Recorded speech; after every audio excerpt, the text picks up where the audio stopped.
some peppers, some Asiago cheese, some shells. Let's try it out.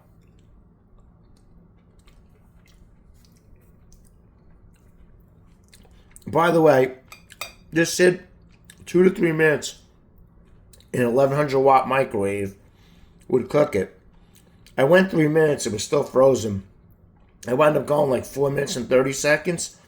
And to tell you the truth, it's still not fully cooked. So, bad instructions, that's a negative. All right, let me get on the bite.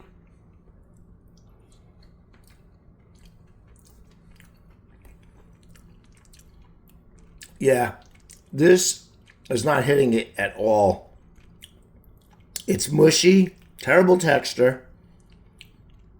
Not like there's like 3 pieces of chicken in there. I don't know how it's 32 grams of protein. I think that's BS. Like, this is the chicken they have.